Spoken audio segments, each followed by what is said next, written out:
Hello there, welcome back. This is Swami from Coach Called Life, and today I wanted to talk to you about a question that people often ask me, which is how long does it take for someone to get over depersonalization?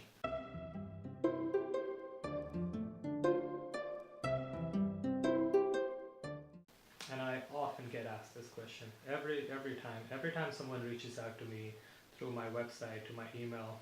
Uh, there's always this question, I want to understand, how long it takes, or give me a timeline of how long this depersonalization will be there for me.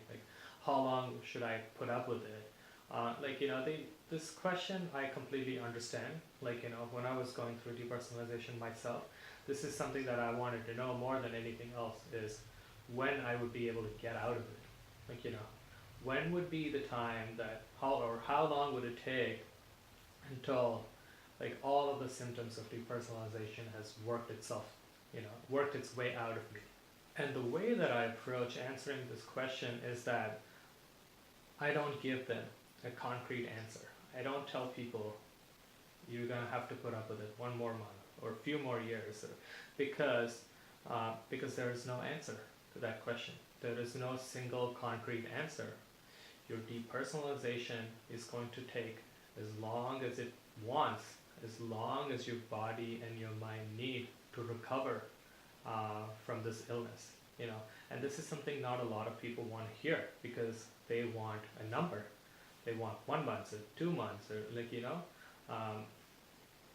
but it doesn't work like that. And let me go over a few points trying to tell you how recovery and how a timeline works. And my aim is not to try to get your hopes down, but I think knowing the truth about depersonalization and timelines actually helps you with your recovery. So let's proceed. So recovering from depersonalization actually depends on three principles. First is, are you able to accept these thoughts and feelings? The second would be, how much do you connect with your life? Are you just sitting on your bed wishing this thing to go away? Or are you just going about your day despite feeling depersonalized and then trying to do all the activities that you would normally do? And then the third and the most final important point is, are you obsessed with a timeline? Or are you not being patient enough? Believe it or not, obsessing about a timeline, obsessing about how long this is going to take for me to recover from depersonalization, or just worrying about a timeline or time frame actually does more harm than good. It's actually what might be keeping the depersonalization going for you. Obsessing about the time can make you feel caged. Obsessing about time and trying to find a timeline can add a lot of pressure. And remember, when you are depersonalized, you're already under a lot of stress. So don't try to add more pressure to whatever you already are going through. You should be trying to relieve pressure. You should be trying to find ways to relieve your stress. But if you're wondering how long this is going to last, or if you're just saying to yourself, I've had this for months, I can't take it anymore. I want a recovery quick. I want to wake up one day, or I want to wake up the next day and not feel this anymore. That adds a lot of pressure to you. So the more you do it, the more stressed out you're going to feel, and the more stressed out you are, the easier it becomes for you to get depersonalized. If you keep worrying about how long you've been depersonalized, or how long it's going to take in the future for you to recover, then that worrying itself is going to create more depersonalization. One thing that I tell my clients is that you cannot put a timeline or a time frame for recovering from depersonalization. I've had people tell me saying, I have a trip coming up in 2 months and I want to be ready by then. I want to be DP free within 2 months. Can you help me with that? What can I do? And people will be like, I have an interview coming up, next week. And is there some way that I can be free of DP within a week? And I completely understand, where they're coming from, because they want to go on a trip and enjoy themselves, or they want to be well prepared for an interview and not have depersonalization interrupt their lives. But sadly, it doesn't work like that. You know, the more time constrained that we are, and the less patience that we have, um, for us to recover from DP, the easier it becomes for DP to manifest.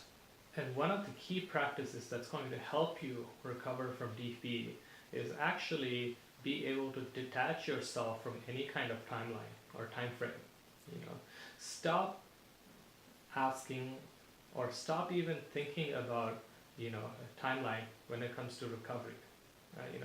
And give this process of recovery the time it takes, and that time could be a month, 2 months, even years sometimes. Just by putting a number or by having a target, it's actually going to work to your disadvantage. Instead of focusing or obsessing about a timeline or a time frame, try to do it this way. Like, try to cultivate patience. Try to tell yourself, I'm going to give my mind and my body the time it takes for them to heal themselves. And instead of obsessing about timeline, I'm going to go cultivate acceptance. I'm going to cultivate patience. I'm going to face these feelings and give them the time they need to work through me, to move through me. You don't get to decide how long it's going to take for you to recover from depersonalization. That is not under your control. And every time you try to control things that are not under your control, you're not going to recover. It's as simple as that. The less controlling we are about the things we cannot control, the more easier it becomes to recover. And one more thing, stop comparing yourself to other people, and stop comparing your timeline or the idea of your timeline to other people's recovery timeline. Depersonalization is different for everybody. For some people, it can work through them and they can recover within weeks or months. And for some people, it can take years. It depends on so many factors. It depends on if you're able to accept these feelings easily. It depends on if you have a constant source of stress that is not identified in your life. It depends on the support that you're getting. There are so many factors that affects the way, there are so many factors that affect your recovery itself. So just don't blindly compare yourself to someone else. So to summarize quickly, stop obsessing about timeline when it comes to recovering from DP. Instead, just focus on cultivating patience and give this illness, the time it takes to move out of you. Give your body and mind the time they need to recover, and stop comparing yourself to other people. If you found this video helpful, please like and subscribe to my channel. And if you found this video useful, also share it with your network and peers. And until next time, this is Swami saying goodbye, and good luck in your recovery.